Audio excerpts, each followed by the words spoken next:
আসসালামু আলাইকুম। আজকের ভিডিওটি একদম ছোট্ট বাবুদের জন্য, যারা সবেমাত্র আঁকা শুরু করছে। ছোট ছোট জিনিস দিয়ে যারা এইমাত্র আঁকা শুরু করতেছে, যেমন ফল, ফুল, পাখি, এই ধরনের যারা আঁকা শুরু করতেছে তাদের জন্য আজকের ভিডিওটি। তো আমি আজকের ভিডিওতে খুব সহজে কীভাবে এই ছোট্ট বাবুদেরকে আপনারা আনারস এবং কলা আঁকা শেখাতে পারবেন সেটাই দেখাবো। ফ্রি হ্যান্ডে আঁকা দেখাবো আজকে। তো দেখুন, আমি প্রথমেই কিভাবে পেন্সিল দিয়ে আনারসের একটা শেপ এঁকে নিলাম। আনারসের মুখে যে পাতাগুলো আছে, পাতাগুলো থেকে আমি আঁকা শুরু করলাম, যেন সহজ হয় আঁকতে, এই কারণেই।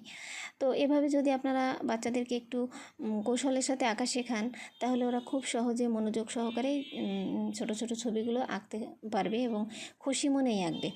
আপনারা যখন এই সব ছবি আঁকবেন, ছোট ছোট ছবি আঁকবেন, এই ছবিগুলো প্রথম যখন ওরা শুরু করবে, তখন ওদেরকে আপনারা কালার, এই ডায়মন্ড কালারটা দিবেন অথবা পেন্সিল কালারটা দিবেন। এইসব রং করার জন্য প্রথমেই অয়েল পেস্টেল কালার ওদের হাতে দিবেন না, তার কারণ ওরা একদম ছোট বাচ্চা, ওরা এই অয়েল পেস্টেল কালার কীভাবে করতে হবে ওরা পারবে না, তার কারণ ওই কালারটা হাতে লেগে বিভিন্ন জায়গায় ছড়িয়ে যায়। কিন্তু এই ডায়মন্ড কালারটা অত বেশি ছড়ায় না, যার কারণে আমি সবসময় আপনাদেরকে বলি যে আপনারা ডায়মন্ড কালার দিয়েই এই বাচ্চাদেরকে আঁকা শুরু করবেন, বা পেন্সিল কালার দিয়েও করতে পারেন। পেন্সিল কালারটা একদমই সেফ, তার কারণ ওই রঙটা একদমই ছড়ায় না, কিন্তু পেন্সিল রঙটা অত বেশি গাঢ় হয় না। তো দেখুন, আমি কথা বলতে বলতে কিন্তু আনারসের একটা শেপ আমার আঁকা হয়ে গেছে।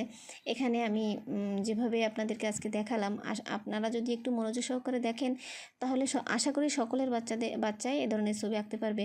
তো দেখুন, আমি আনারসের সাইড দিয়ে কীভাবে খাদ এঁকে দিলাম। এটা হচ্ছে আনারসের গায়ে যে কাঁটাগুলো থাকে, ওটা বোঝানোর জন্য দিলাম। আপনারাও এভাবে ওদেরকে শেখাবেন, অথবা গোলই আঁকলো প্রথমে, সমস্যা নেই। যেভাবে ওরা আঁকতে পারবে প্রথমে সেভাবেই আঁকুক, আস্তে আস্তে ওরা শিখে যাবে। তারপর আমি দেখুন, আনারসের মাঝখান দিয়ে যে খয়েরি রং, যে ডায়মন্ড কালারটা আছে, ওটা দিয়ে কীভাবে আনারসের যে চোখগুলো থাকে খোপ খোপ আঁকা, এভাবে আমি খোপ খোপ দিয়ে নিচ্ছি। তো আপনারাও এভাবেই ওদেরকে দেখাবেন।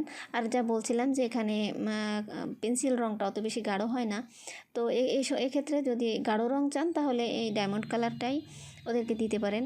আর একটু বড় হয়ে যাওয়ার পর তো অবশ্যই অয়েল পেস্টেল কালার অথবা জল রং, মোম রং, এই ধরনের রং যখন ওরা পারবে তখন তো করবেও, কিন্তু প্রথম অবস্থায় এইসব কালারই দিবেন, যেন ওরা আঁকতে যেয়ে নষ্ট না করে ফেলে। তো দেখুন, আমার কিন্তু কথা বলতে বলতে আনারসটি প্রায় আঁকা হয়ে এসেছে।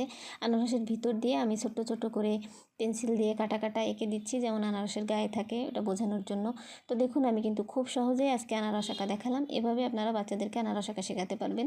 তো আমি আজকে আনারসটা আঁকা শেষ হয়ে যাওয়ার পর এখানে আপনাদেরকে আঁকা দেখাবো একটা কলা, অর্ধেক শিলা যে কলা আছে, ওরকম আঁকা দেখাবো। তো প্রথমে আমি গুণ চিহ্ন দিয়ে আঁকাটা শুরু করলাম, যেন এটা বাচ্চারা সহজে আঁকতে পারে।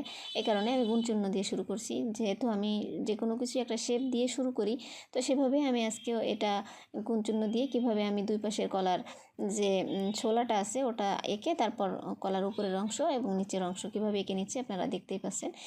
এভাবে যদি আপনারা একটু চেষ্টা করেন, তাহলে সবার বাচ্চাই এ ধরনের ছবি আঁকতে পারবে এবং ওরা খুশিও হবে আঁকতে গেলে। তো দেখুন, আমার কিন্তু কথা বলতে বলতে এখানে কলার যে শেপটা পুরোপুরি আঁকা হয়ে গেছে। আমি পেন্সিল দিয়ে একটু গাঢ় রং করে দিলাম, প্রথমে একটু হালকা করে দিয়েছিলাম। তো এখানে আমি এই ছবিটাও আমি ডায়মন্ড রং দিয়েই করব। এই ধরনের ছোটো ছোটো ছবিগুলো আমি সাধারণত ডায়মন্ড রং দিয়েই করি। আপনারাও এই ধরনের রঙগুলো ডায়মন্ড রং দিয়েই করবেন। আর এখানে রঙের যে ব্যাপারটা, রঙটা কিন্তু গাঢ় হয় না।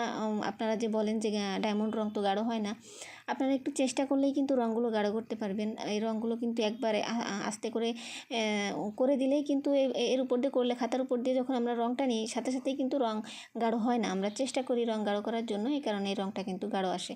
তো আশা করি আপনারা ওইভাবে চেষ্টা করলে খুব সহজেই এই ধরনের ছবি আঁকতে পারবেন, এবং রঙটাও আপনারা খুব সহজেই খাতার সাথে মিলিয়ে করা শেখাতে পারবেন বাচ্চাদেরকে। কারণ ছবি আঁকাটা সম্পূর্ণ ধৈর্যের ব্যাপার। ধৈর্যটা যত বেশি আপনারা দেখাবেন, ছবিটাও তত বেশি সুন্দর হবে। তো আশা করি আপনারা, আমি যেভাবে আজকে আপনাদেরকে শেখালাম, এভাবে যদি চেষ্টা করেন, খুব সহজে বাচ্চাদেরকে এই ধরনের ছবি আঁকা শেখাতে পারবেন। ভালো থাকবেন সবাই, ধন্যবাদ।